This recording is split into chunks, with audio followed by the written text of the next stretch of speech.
de parte de Positiva, compañía de seguros, reciban un cordial saludo. Bienvenidos en esta jornada a esta capacitación. Mi nombre es Zuleima Elizabeth Ortega Paredes, ingeniera sanitaria y ambiental, especialista en gerencia de salud y seguridad en el trabajo. El tema que vamos a tratar para el día de hoy son las mediciones higiénicas o mediciones ambientales. Vamos a tocar todo el tema relacionado con mediciones ambientales que se deben implementar teniendo en cuenta los diferentes riesgos que se presentan en la empresa. El objetivo para el día de hoy es identificar cuáles son las mediciones higiénicas que se deben realizar en un sistema de gestión de salud y seguridad en el trabajo. Pero antes de comenzar, recordarles que aún estamos en tiempo de pandemia, que el virus aún sigue presente y que es muy importante que no bajemos la guardia, que si presentamos algún tipo de síntoma relacionado con COVID-19, como es el caso de fiebre, malestar general, tos, ir inmediatamente al médico, informar a nuestro jefe inmediato y tomar todas las medidas necesarias. Esto con el fin de evitar contagiar a más personas si tuviéramos COVID. Además, invitarlos a seguir tomando todas las precauciones necesarias, el uso permanente de tapabocas, lavado frecuente de manos, distanciamiento físico y en lo posible no asistir a lugares donde tengamos aglomeración de personas. Si nosotros cumplimos con todos este protocolo de bioseguridad, con todas estas medidas, vamos a proteger no solamente nuestra vida, sino la vida de nuestras familias del contagio. A continuación vamos a ver un pequeño video acerca del uso del tapabocas.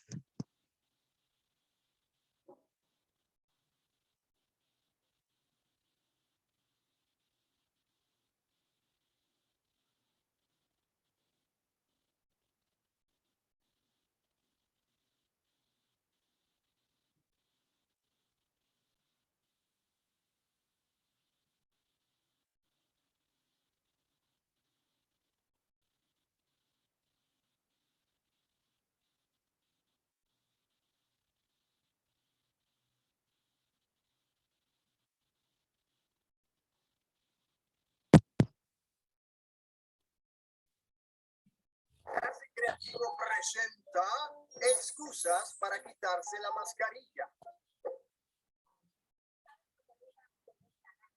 Hay que tener mucha suerte para no encontrarte alcohol. Luego, el esfuerzo que hay que hacer para volar 2 metros, llegar allá casi muerto y encontrarte que no puedes entrar porque tiene una mascarilla. No, hombre, loco, qué miseria, vale, qué frustración, chico. ¡Hey, usted! La señora del vestido rojo y el collar de perlas. ¿Dónde está su mascarilla, señora? Uy, oficial. Usted perdone, lo que pasa es que estoy haciendo deporte. ¿No ve? Este es el famoso shopping bag swing. No, señora gente, lo que pasa es que yo vengo de la playa y como dicen que ese virus no sabe nadar, pues allá no hace falta llevar mascarilla porque el virus se ahoga él solito. Señor oficial, no llevo la mascarilla ahora porque estoy bebiendo agua, ¿no ve? ¿O qué es lo que usted quiere? ¿Que yo me deshidrate? Eso es muy peligroso para la salud, ¿no sabe usted? ¿Mascarilla? No, pero si yo vivo aquí a 3 pasos, muy cerquita. O sea, esto es como el patio de mi casa. ¿Mascarilla para qué? Usted perdone que me quite la mascarilla, pero es que necesito fumarme un cigarrito. De solo pensar que ese virus puede dañarme los pulmones, ay, me pongo nervioso, mire cómo tiemblo. Solo me calma el cigarrillo, chapo. Con esas mascarillas no se puede respirar bien, oficial. El aire es vida, nitrógeno, oxígeno, P2, aire, oficial, tampoco es tan difícil de entender. Mascarilla, con la calor que hace, por favor, agente, con esta calor que derrite la chancla. Por favor, mascarilla, de yo no necesito mascarilla, hijo, si yo estoy con Dios. Si Él quiere que me entre el virus, me entrará. Y si yo tengo fe, me curará. Todo es cuestión de fe. Yo me niego a usar mascarilla porque va en contra de mi derecho a la libertad, ¿ok? Claro que los demás también tienen derecho a la salud y a la seguridad, pero desde mi punto de vista, el derecho que más importa aquí es el mío. 40,000 excusas y razones, pero solo 3 prácticas nos sacarán más rápido de esta pandemia: distancia, mascarilla y lavarse las manos. Y así como debemos protegernos en esta pandemia, también debemos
Vamos a continuar con el tema de este día, que es las mediciones higiénicas.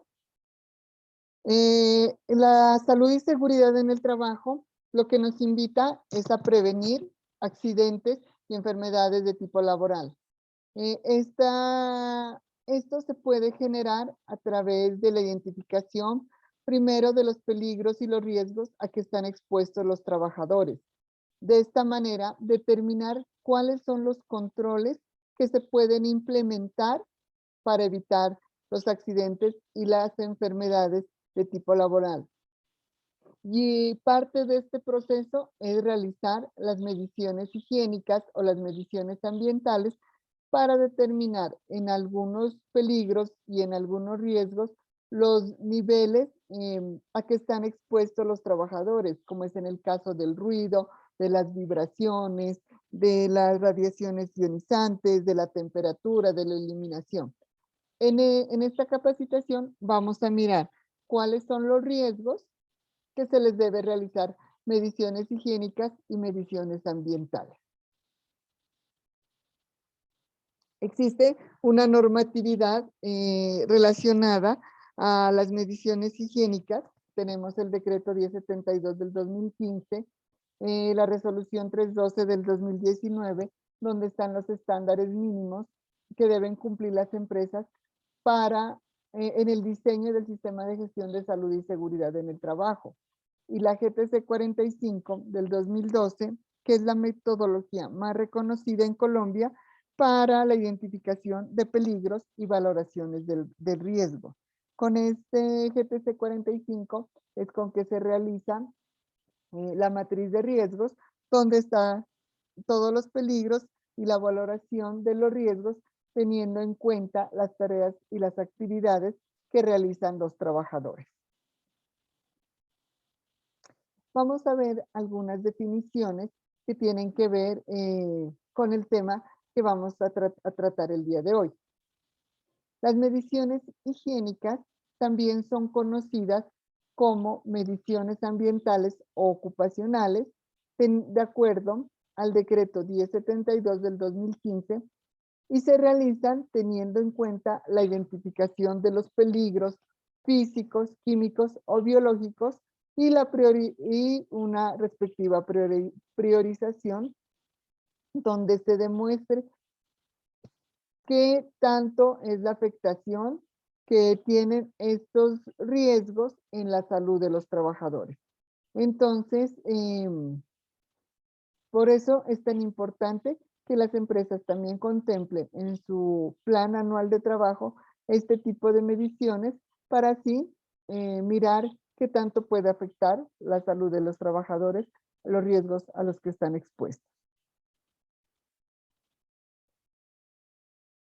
Estas evaluaciones higiénicas deben estar contempladas en el Plan Anual de Trabajo como un control de ingeniería. Todos los datos que se generen a través de estas evaluaciones sirven para su programa de higiene industrial y controlar los factores de riesgo. Entonces, las evaluaciones de riesgo se las hacen al ruido, a la iluminación, a las temperaturas extremas, a la vibración y a las radiaciones si se presentan en la empresa como tal.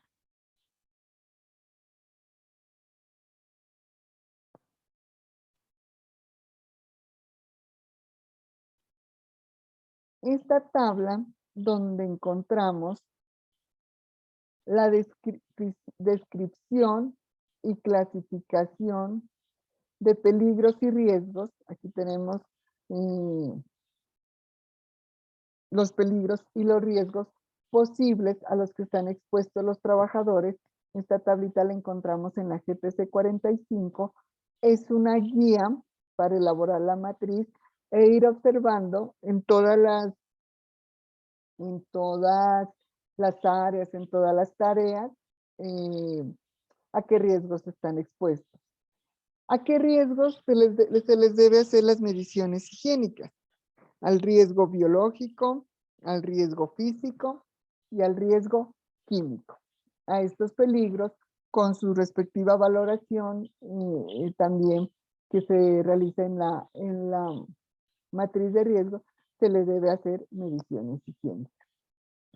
Entonces recordemos que se les debe realizar al riesgo biológico, físico y químico. Estos tres son los que producen en los trabajadores enfermedades, igual que el psicosocial y el biomecánico, pero que también pueden generar una enfermedad. Estos 5 peligros son considerados de higiene y condiciones de seguridad y fenómenos naturales son considerados de seguridad porque pueden causarle algún accidente al trabajador.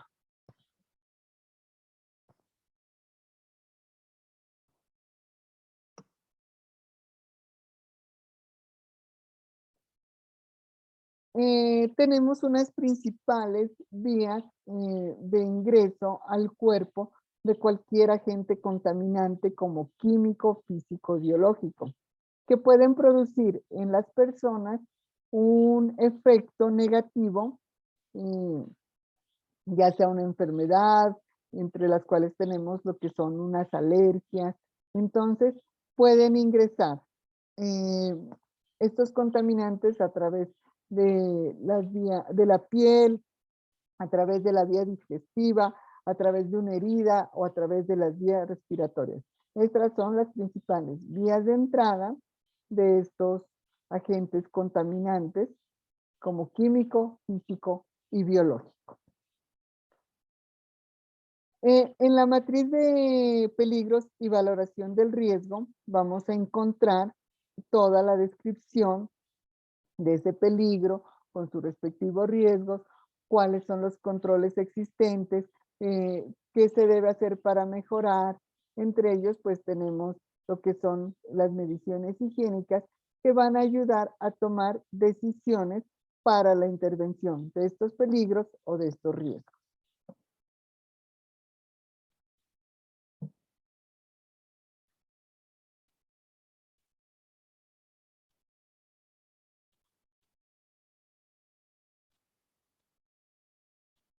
Vamos a ver la determinación cualitativa del nivel de eficiencia de los peligros higiénicos. Recordemos que son el físico, el biológico, el químico.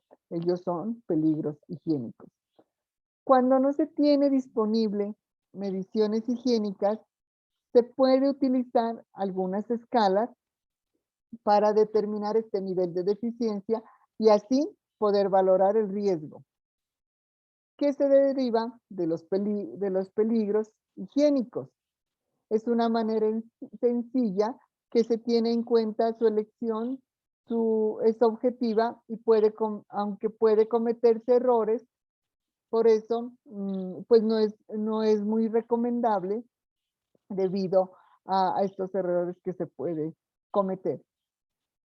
Es una elección de una valoración cualitativa y más exacta sería una valoración del nivel de deficiencia cuantitativa porque tendremos valores exactos. La determinación cuantitativa de estos niveles de deficiencia de los peligros higiénicos. Existen muchos riesgos que se deben valorar de una manera cualitativa. Existen otros que se pueden valorar de una manera objetiva. Debido a que hay una legislación que nos indican aquellos valores máximos a los que pueden estar expuestos los trabajadores.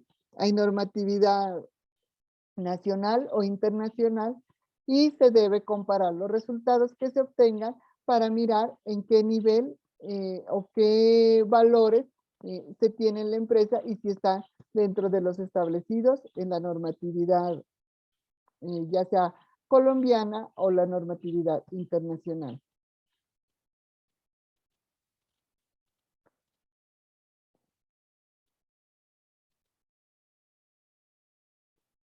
Vamos a empezar a mirar los peligros a los que se les debe hacer las mediciones, cuáles son los instrumentos que se utilizan, algunos rangos permitidos. Vamos a empezar a mirar. Tenemos en el peligro físico, el riesgo por iluminación. Cuando un trabajador está expuesto a la iluminación y es un nivel muy alto, es cuando hay ausencia de luz natural o ausencia de luz artificial. Ahí se considera que este riesgo tiene una valoración muy alta. Valoración alta cuando la deficiencia de luz natural o artificial tiene sombras evidentes y hay una dificultad para leer algún documento.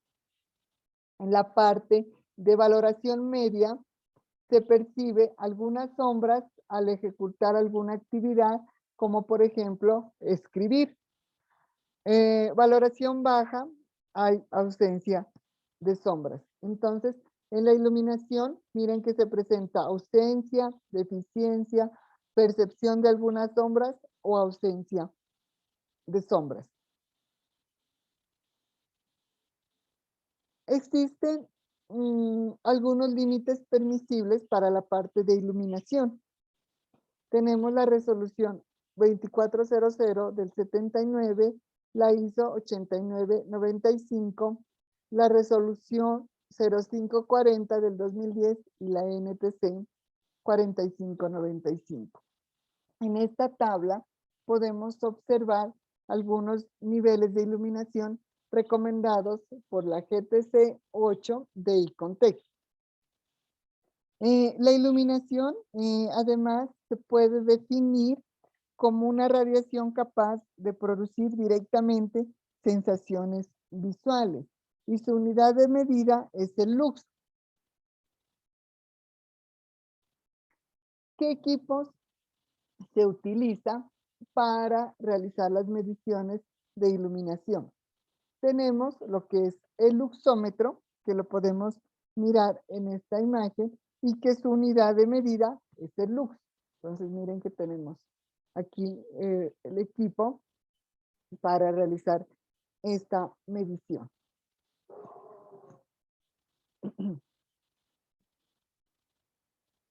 ¿Qué posibles daños en la salud nos pueden presentar la falta de iluminación o el exceso de iluminación en la salud de los trabajadores, en la salud de las personas?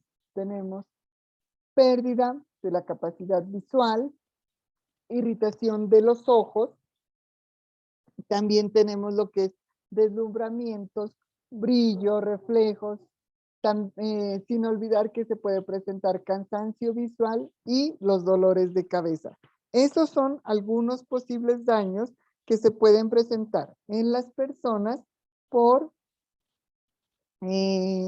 exceso o falta de iluminación en las oficinas. Entonces, muchas veces nosotros decimos, ay no, qué dolor de cabeza, qué cansancio, pero no evaluamos la iluminación a la que estamos expuestos. Entonces, por eso es tan importante realizar estas mediciones para determinar así el nivel de iluminación de cada espacio de trabajo.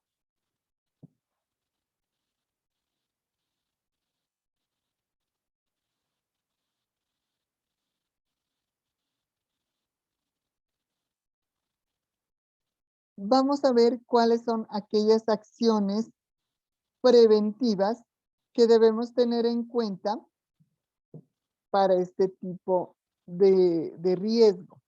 Entonces, lo primero es realizar una evaluación de la exposición en las diferentes oficinas o dependencias, realizar capacitaciones a los trabajadores, en lo posible hacer un programa para reducir la exposición a bajas condiciones de iluminación. Entonces, con estas acciones preventivas van a ayudar a, a evitar que este riesgo se materialice en alguna enfermedad de tipo laboral.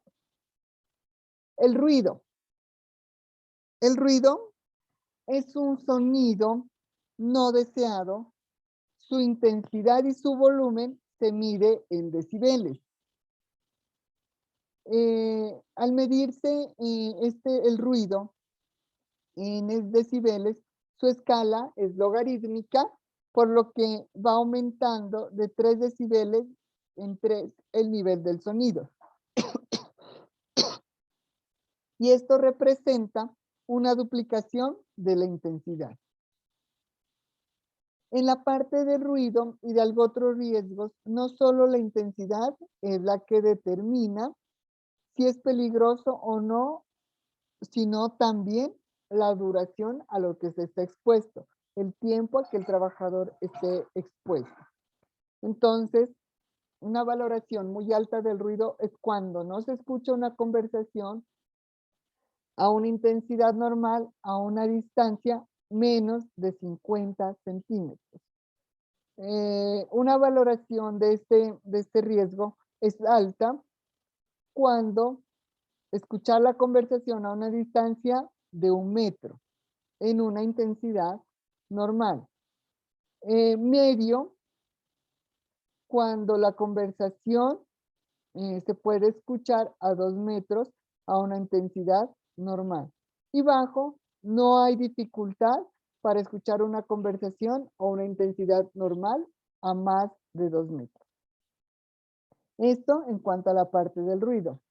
Hay unos límites permisibles en este riesgo que están en la resolución 08321 de agosto de 1983 y la 1792 de 1990, donde el Ministerio de Trabajo adopta los valores límites permisibles para la exposición ocupacional al ruido. Tenemos algunos límites permisibles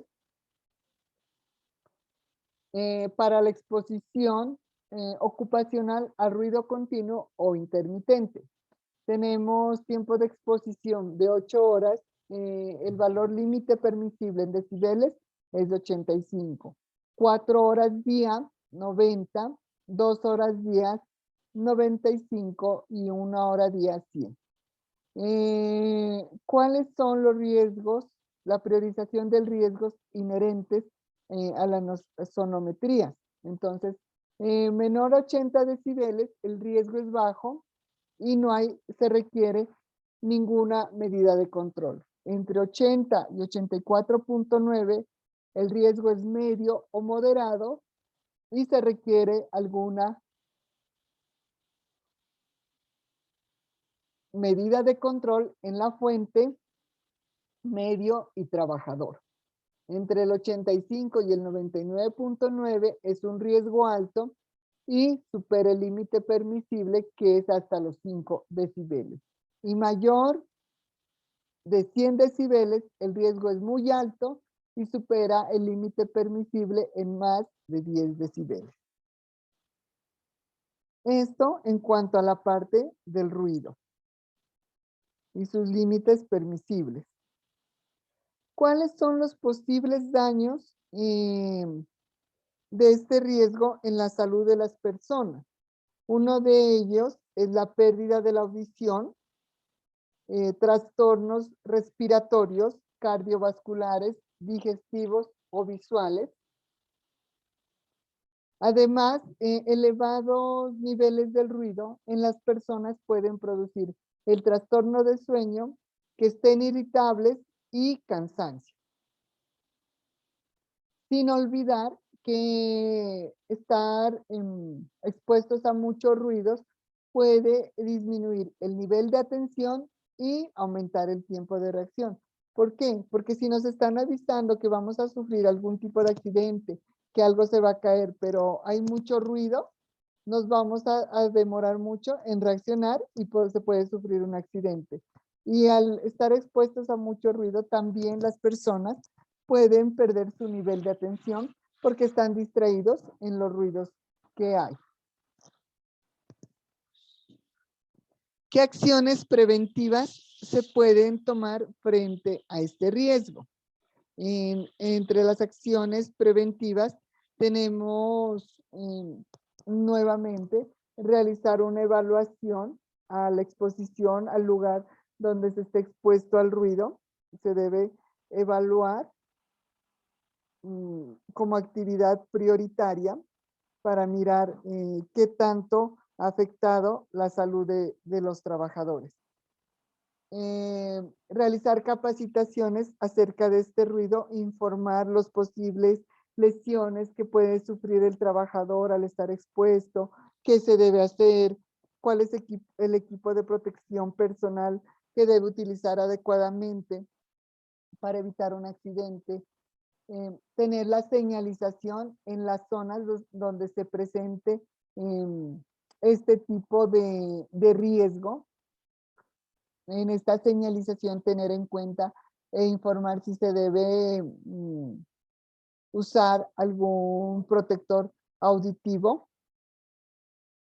Realizar los controles médicos.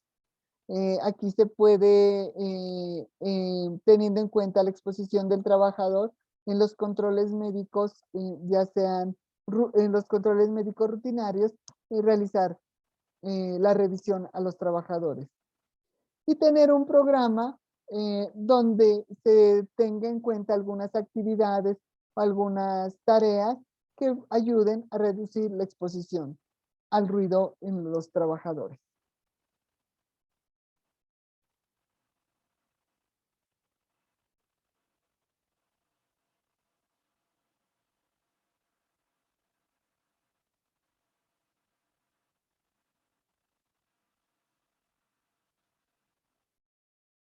Tenemos otro riesgo, que son las radiaciones ionizantes.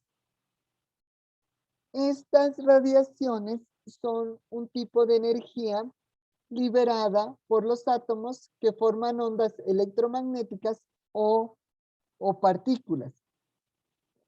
Entonces, las radiaciones ionizantes se encuentran en la naturaleza, como en el suelo, el agua o la vegetación. También hay artificiales, como los rayos X o los dispositivos médicos también. En caso de haber alguna sospecha de que hay exposición a algún agente radioactivo en el lugar de trabajo, se debe hacer la medición para determinar el nivel de exposición. Entonces es muy importante tener en cuenta si en la empresa se presentan radiaciones ionizantes, realizar las respectivas mediciones para determinar los niveles de exposición. Entonces tenemos un nivel muy alto cuando la exposición del trabajador es frecuente a una o más veces por la jornada laboral o el turno de trabajo. Alto, cuando la exposición es regular, una o más veces a la semana. En el muy alto es en la jornada o en el turno. En el alto, una o más veces a la semana. Medio, ocasionalmente, o es vecino de algún lugar donde se presenten las radiaciones. Bajo, rara vez, casi nunca sucede la exposición. Unos ejemplos de radiación ionizante tenemos los rayos X, los rayos gamma y los cósmicos.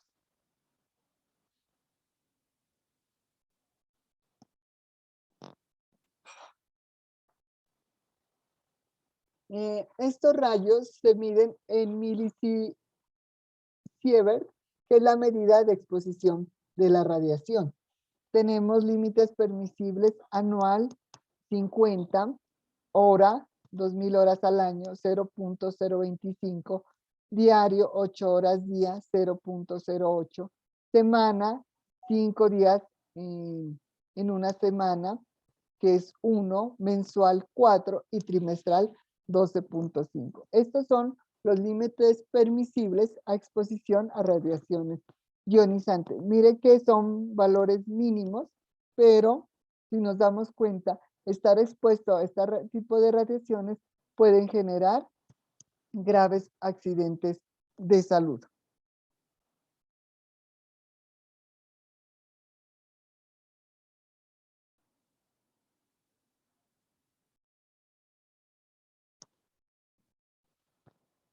¿Cuáles son los equipos de medidas para este tipo de riesgos, para las radiaciones ionizantes?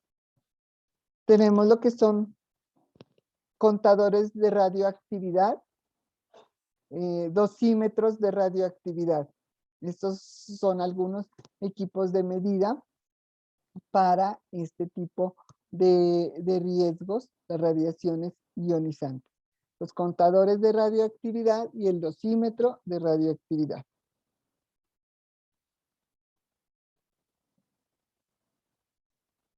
¿Cuáles son los posibles daños en la salud de las personas? Tenemos que puede afectar el funcionamiento de los órganos y los tejidos, producir algunos efectos como enrojecimiento de la piel, caída del cabello, las quemaduras o alguna irradiación aguda. Entonces, miren que los daños son muy graves cuando se está expuesto a las radiaciones ionizantes.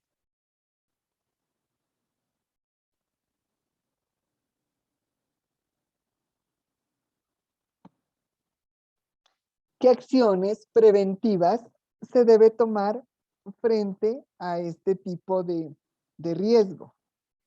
La primera es limitar el tiempo de exposición. Eso es lo más importante, limitar el tiempo de exposición de los trabajadores.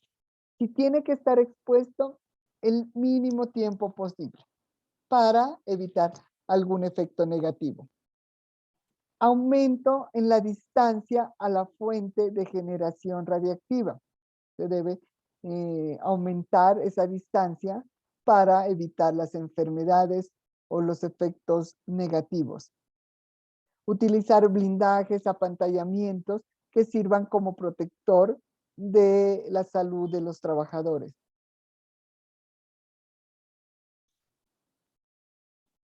En el caso de ser necesario, realizar protección de las estructuras, instalaciones y de las zonas de trabajo. Con estas acciones preventivas, se podrá minimizar un poco el riesgo a los que están expuestos los trabajadores. En caso de que se presente que estén expuestos a las radiaciones ionizantes. Vamos a ver cuáles son las radiaciones no ionizantes. Estas radiaciones son aquellas que no poseen suficiente energía para arrancar un electrón del átomo. Es decir, que no son capaces de producir ionizaciones. En estas tenemos las electromagnéticas generadas por las líneas de corriente eléctrica, ondas de radio y microondas, las ópticas, rayos infrarrojos, luz visible y la radiación UV. Esos son algunos ejemplos. Las ondas del radio, del microondas, los infrarrojos, la luz visible y la luz ultravioleta. Al estar expuesto 8 horas o más por la jornada o turno laboral, es considerado que es un nivel de riesgo muy alto. Un nivel de riesgo alto entre 6 y 8 horas por jornada o turno, entre 2 y 6 horas por jornada o turno es considerado un nivel de riesgo medio, y un nivel de riesgo bajo, menos de 2 horas por jornada o turno.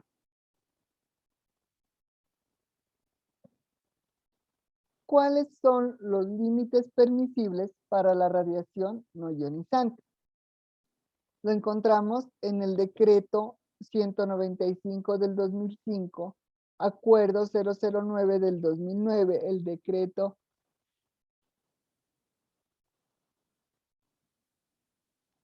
1078 del 2015 y la resolución 754 del 2016. Entonces, también esto depende del tiempo de exposición y el ángulo de exposición y el valor del límite subtendido. Entonces, se tiene que evaluar todo este tipo de parámetros y determinar así qué tanto daño le pueden hacer este tipo de radiaciones no ionizantes a los trabajadores. ¿Cuáles son los equipos que se utilizan para medir las radiaciones no ionizantes? Tenemos el radiómetro. Miren que tenemos un radiómetro aquí, en este circulito rojo. Y el radiómetro, pues, más grande para que lo puedan observar. ¿Cuáles son los posibles daños a la salud de las personas al estar expuesto a las radiaciones no ionizantes? Uno de esos daños es el daño en la piel, como las quemaduras, envejecimiento acelerado y efectos relacionados con la fotosensibilización. Esos son algunos posibles daños en la piel. En los ojos tenemos reacciones inflamatorias que permiten al cabo de 1 o 2 días, que pasan al cabo de 1 o 2 días, perdón, también se puede presentar reducción temporal de la visión. Esos son algunos daños en los ojos. También hay daños crónicos. Pueden producir en las personas cataratas, envejecimiento de la piel y cáncer de piel. Miren que este tipo de radiaciones son muy peligrosas para la salud de las personas y de los trabajadores.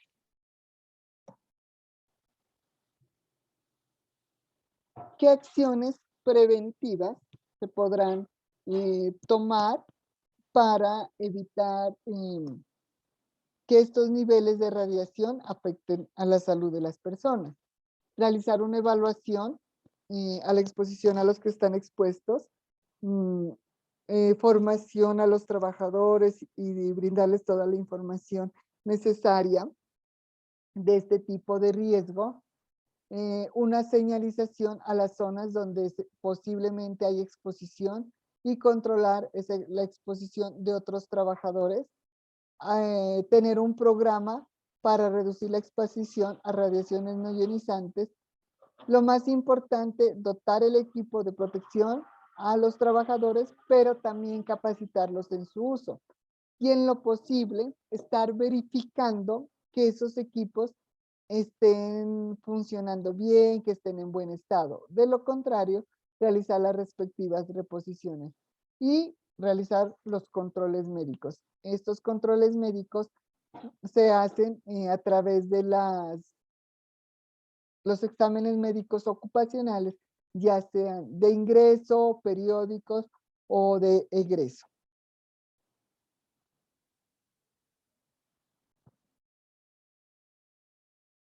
Otro riesgo a lo que puede estar expuesto un trabajador son las temperaturas extremas.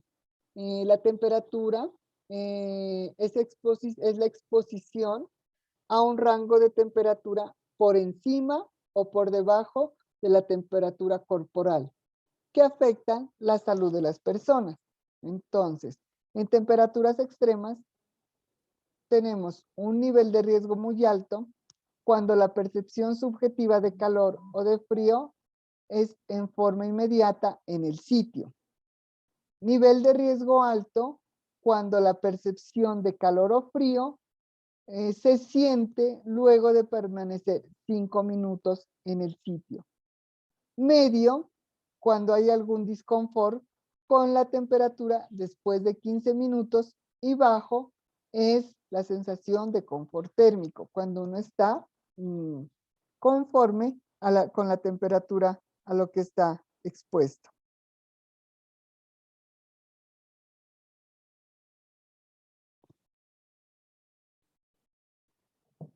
Los límites permitidos para la exposición a temperaturas tenemos el decreto 2222 de 1993 y la NTP 462.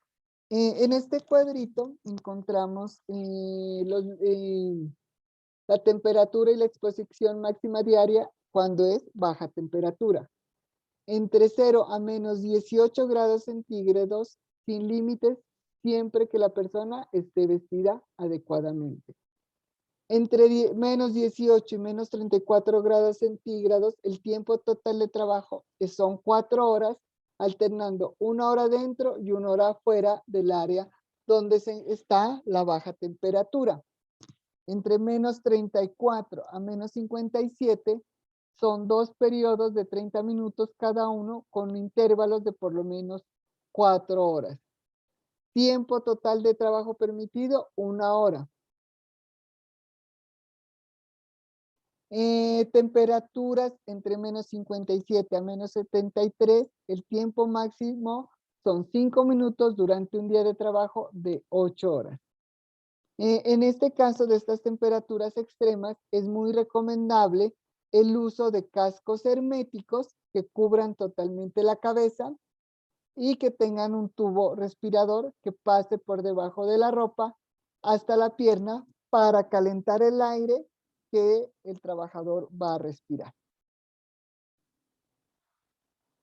¿Cuáles son los equipos que se utilizan para medir las temperaturas?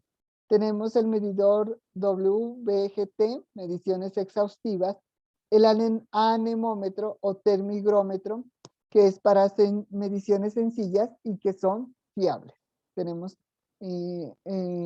estos dos tipos de equipos que se pueden utilizar para medir las temperaturas extremas.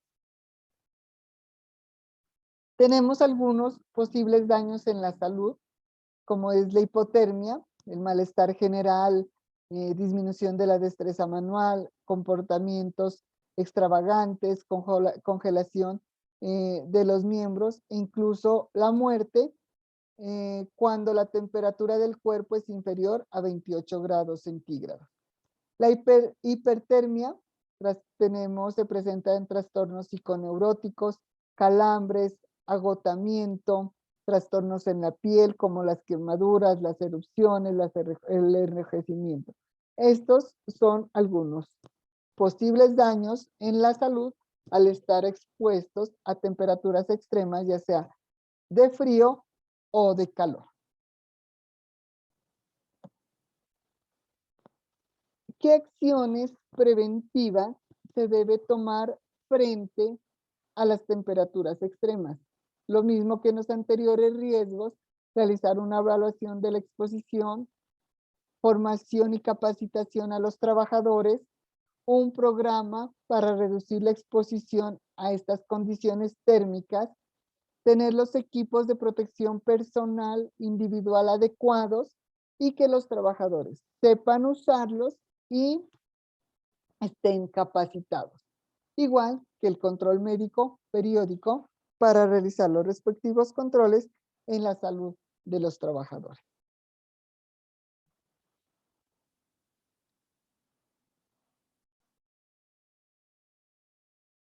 En cuanto a vibraciones, a la parte de vibraciones, que son movimientos oscilatorios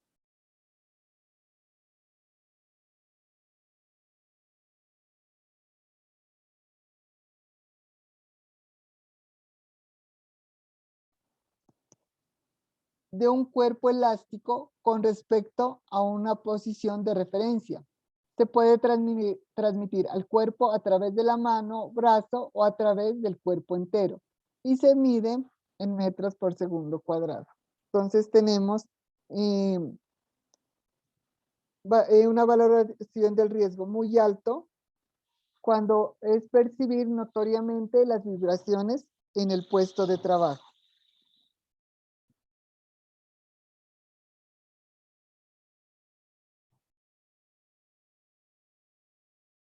Alto, percibir sensiblemente vibraciones en el puesto de trabajo. Medio, percibir moderadamente vibraciones en el puesto de trabajo. Y bajo, existencia de vibraciones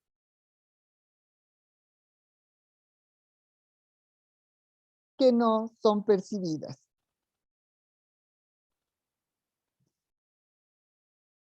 Los límites permisibles. Tenemos la NTC 5436, la resolución 2400 de 1979, donde nos explica acerca de las vibraciones transmitidas, los valores límites de exposición que se presentan en los trabajadores y cuáles están permitidas y cuáles no. ¿Qué equipos se van a utilizar para medir las vibraciones? Tenemos el vibrómetro, que sirve para el cuerpo completo, el vibrómetro mano-brazo, el acelerómetro con vibrómetro. Estos son algunos equipos para medir las vibraciones.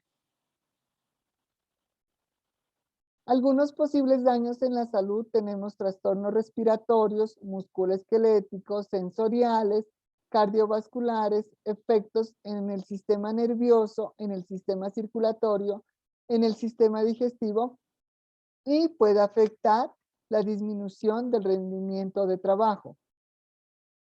Este tipo de vibraciones en la mano y el brazo pueden causar trastornos vasculares, nerviosos, musculares y en los huesos, además de las articulaciones y de las extremidades superiores. ¿Qué acciones preventivas se van a tomar frente a las vibraciones? Entonces tenemos la evaluación del puesto existente, evaluación inicial de los puestos cuando hay una nueva creación o modificación, una evaluación, tener los programas preventivos y organizativos, reducción inmediata del riesgo cuando se presente, e informar y capacitar a los trabajadores y el control médico. En la parte del riesgo químico, se debe tener en cuenta estos cuadritos que aparecen en las hojas de seguridad de los productos químicos. Entonces aquí tenemos los niveles de deficiencia: muy alto, alto, medio, bajo, su peligrosidad, cómo afecta en la salud, qué tan inflamable es y la radioactividad. Entonces, el hidróxido de potasio tiene un nivel de deficiencia 0 para la parte de inflamabilidad. Miren que aquí está rojo. 3 en la parte de la salud, sustancias o mezclas que pueden causar daños temporales o permanentes en la salud de las personas. Radioactividad 1, miren, 1 es bajo, normalmente estable, pero puede llegar a ser radioactivo en condiciones de temperatura y presión. Entonces, miren, esta es la forma como se interpreta este cuadrito, que siempre las traen las hojas de seguridad, y de esta manera determinar qué tan peligroso es. En las acciones preventivas en cuanto al riesgo químico, tenemos las evaluaciones, las capacitaciones a los trabajadores, señalizar las zonas de exposición, tener un programa técnico organizativo para la reducción de exposición, tener los equipos de protección personal adecuados y un control médico periódico de ingreso o de retiro del trabajador. En cuanto al riesgo biológico, lo que son virus, bacterias, hongos y otros, el nivel es muy alto cuando las enfermedades que estos presenten son graves y son un peligro para los trabajadores. Es cuando la propagación es elevado y no hay un tratamiento eficaz en la actualidad. Lo que pasó con COVID-19. Su propagación es elevado y no, hasta el momento, pues no se conoce eficazmente cuál sea un tratamiento. Nivel de deficiencia alto, las virus, las bacterias, los hongos pueden provocar una enfermedad grave y constituir un serio peligro para los trabajadores. La propagación es probable y generalmente existe un tratamiento ya eficaz. Medio,